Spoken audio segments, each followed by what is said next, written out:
সময় যত গড়াচ্ছে ততই দিল্লির লালকেল্লার সামনে বিস্ফোরণের ঘটনায় নতুন নতুন তথ্য সামনে আসছে।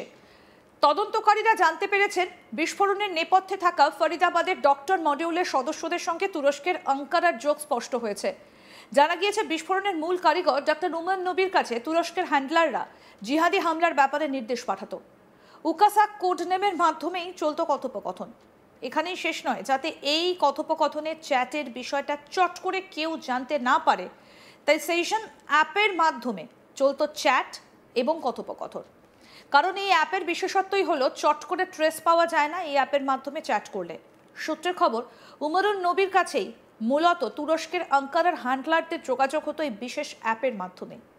এই উকাসা শব্দের আরবি অর্থ হলো মাকড়সা, কিন্তু এটা কোনো হ্যান্ডলারের আসল নাম হতে পারে না। তাই গোয়েন্দারা মনে করছেন এই উকাসা ছদ্মনামের আড়ালেই চলত চ্যাট।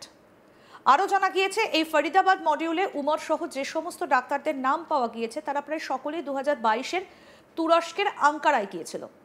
গোয়েন্দাদের ধারণা সম্ভবত সেখানেই এই হ্যান্ডলারদের সঙ্গে আলাপ এবং মগজ ধোলাইয়ের কাজ হয়। গোয়েন্দারা মনে করছেন এটা স্পষ্ট যে ফরিদাবাদ মডিউলটা বিদেশি নির্দেশে কাজ করছিল। অভিযুক্ত এবং তাদের হ্যান্ডলারের মধ্যে যোগাযোগ নজরদারি এড়াতে শুধুমাত্র সেশন অ্যাপের মাধ্যমেই বজায় রাখা হয়েছিল। এজেন্সিগুলো এখন চ্যাট ইতিহাস কললক পরীক্ষা করছে এবং নেটওয়ার্কের কার্যকলাপের সম্পূর্ণ পরিধি এবং পাকিস্তান ভিত্তিক সন্ত্রাসী গোষ্ঠীগুলির সাথে এর সম্ভাব্য সংযোগ স্থাপনের জন্য ডিজিটাল ডিভাইসগুলো উদ্ধার করছে।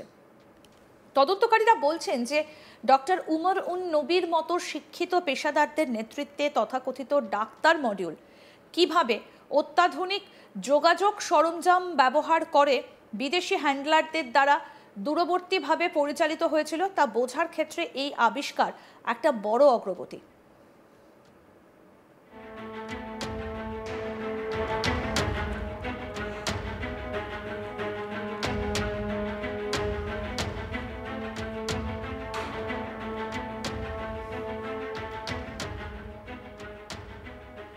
হরিয়ানার ফরিদাবাদে আল ফালাহ বিশ্ববিদ্যালয়, দিল্লির লালকেল্লা বিশ্ববিদ্যালয়ের আতুরঘর বললেও বিন্দুমাত্র ভুল বলা হবে না, কারণ এই বিশ্ববিদ্যালয় তথা মেডিকেল কলেজের ডাক্তার প্রফেসর সহ এক ঝাঁক ডাক্তারের নাম জড়িয়েছে দেশের রাজধানীর বুকে এত বড় নাশকতার ঘটনায়। এই আল ফালাহ বিশ্ববিদ্যালয়েই কাজ করতেন ফরিদাবাদ মডিউলের ধৃত ডাক্তার মুজাম্মিল শাকিল, ডাক্তার শহীদ সাইন এবং ডাক্তার উমর উন নবী সহ আরও অনেকে। এবার একটা ভিডিও ভাইরাল হয়েছে যেখানে দেখা যাচ্ছে আল ফালাহ বিশ্ববিদ্যালয়ের 13 নম্বর ঘর। সূত্রের খবর, আল ফালাহ বিশ্ববিদ্যালয়ের এই 13 নম্বর রুমে বসেই নাকি দিল্লি বিস্ফোরণের মাস্টার প্ল্যান করা হয়েছিল। জানা গিয়েছে আল ফালাহ ক্যাম্পাসের 17 নম্বর বিল্ডিংয়ের 13 নম্বর ঘরে বসেই যাবতীয় প্ল্যান করা হয় নাশকতার। প্রায় 2 বছর ধরে ওই বিল্ডিংটিতে নির্মাণ কাজ চলছিল। সূত্রের খবর, এই আল ফালাহ বিশ্ববিদ্যালয়ের পার্কিং লটেই নাকি বিস্ফোরণে ব্যবহৃত সাদা গাড়িটা দীর্ঘদিন রাখা ছিল।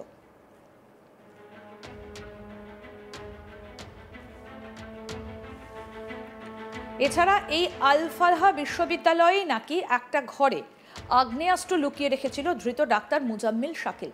এদিকে মুজাম্মিল শাকিলের গ্রেফতারির পর সেই আগ্নেয়াস্ত্র বের করে আল ফালাহর বাইরে ফেলে দেয় ধৃত ডাক্তার শাহিন। যদিও পরে জেরায় উঠে আসে সেই তথ্য এবং উদ্ধার করা হয়েছিল ওই আগ্নেয়াস্ত্রটাও। দিল্লির লালকেল্লার কাছে ভয়াবহ বিস্ফোরণের ঘটনায় মূল কারিগর ডাক্তার উমরুন নবীর নতুন ভিডিও এবার সামনে এসেছে। বিস্ফোরণের দিন ডাক্তার উমর স্থানীয় একটা মসজিদে গিয়ে কিছুক্ষণ প্রার্থনা করেন। দিল্লির রামলীলা ময়দানের কাছেই রয়েছে ফৈজি ইলাহি মসজিদ। এই মসজিদেই সোমবার 10 নভেম্বর বিস্ফোরণের দিন গিয়েছিল উমর। রামলীলা ময়দানের তুর্কমান গেটের বিপরীতেই রয়েছে এই ফৈজি ইলাহি মসজিদ। এই মসজিদটা 10 মিনিট খোলা ছিল। ওই সময় সেখানে কিছুক্ষণ ছিল উমর।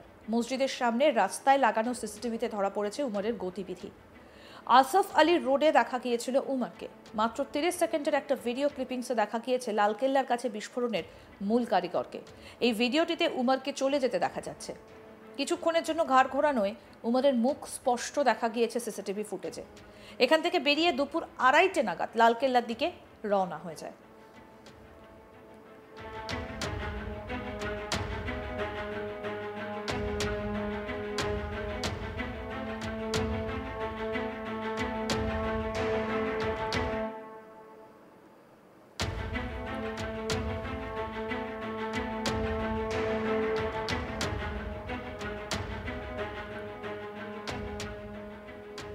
এর বেশ কয়েক ঘন্টা পরে উমর লালকেল্লার কাছে তার গাড়িতে বিস্ফোরণ ঘটায়। তদন্তকারীরা মনে করেন যে জৈশ ই মোহাম্মদের সঙ্গে যুক্ত ফরিদাবাদ জিহাদি মডিউলের সহযোগীদের দিনের শুরুতে গ্রেফতারের পরই উমর তাড়াহুড়ো করে কাজটা করেছিল। এদিকে ফাইজে ইলাহি মসজিদটি নিজামুদ্দিন মার্কাজ থেকে পৃথক হবার পর শুরু হওয়া তাবলিগ জামাত কর্মকাণ্ডের জন্য পরিচিত। তাবলিগ জামাত একটা আন্তর্জাতিক দেওবন্দি ইসলামিক মিশনারি আন্দোলন, যা মুসলমানদের আরও ধর্মীয়ভাবে সতর্ক থাকার জন্য উৎসাহিত করার ওপর দৃষ্টি নিবদ্ধ করে। এদিকে ইতিমধ্যে ডিএনএ পরীক্ষা নিশ্চিত করেছে যে বিস্ফোরণের সময় ডাক্তার উমরই সেই গাড়িটা চালাচ্ছিলেন। এখনও পর্যন্ত তদন্তকারীরা তার দেহাবশেষ যাচাই করতে পারেননি, কারণ উচ্চ তীব্রতার বিস্ফোরণে উমরের দেহ টুকরো টুকরো হয়ে গিয়েছিল। কাশ্মীরের পুলওয়ামায় উমরের পরিবারের সদস্যদের কাছ থেকে সংগৃহীত ডিএনএ নমুনা পরে গাড়ি থেকে উদ্ধার করা মানব দেহাবশেষের সঙ্গে মিলে যায়। এরপরেই উমরের পরিচয় নিশ্চিত হয়।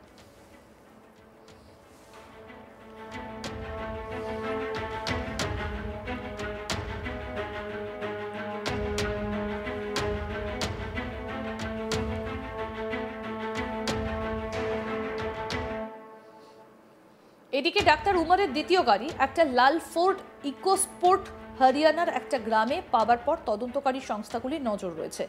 সূত্রের খবর, তদন্তকারীরা সন্দেহ করছেন যে উমর এবং তার সহযোগীরা সময়ের সঙ্গে সঙ্গে অ্যামোনিয়াম নাইট্রেট পরিবহন এবং মজুত করার জন্য গাড়িটা ব্যবহার করেছিলেন।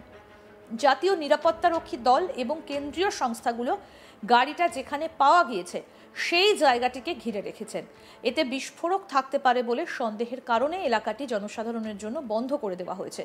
তদন্তকারী সংস্থার আধিকারিকরা জানান, সমস্ত স্ট্যান্ডার্ড অপারেটিং পদ্ধতি কঠোরভাবে অনুসরণ করা হচ্ছে এবং এনএসজি নিশ্চিত না করা পর্যন্ত গাড়িটা কোনো সংস্থার কাছে হস্তান্তর করা হবে না।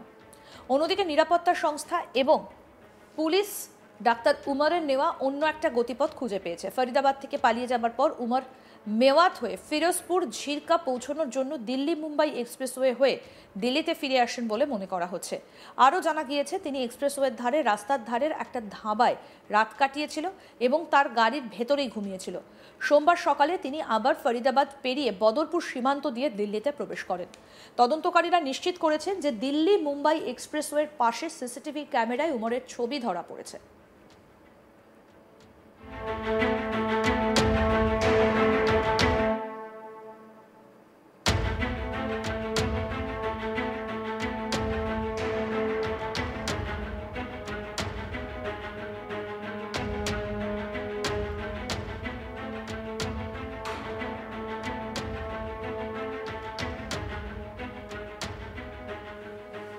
সোমবার ভর সন্ধ্যায় দিল্লিতে ঘটে যাওয়া বিস্ফোরণ রীতিমতো তোড়পাড় ফেলে দিয়েছে গোটা দেশে।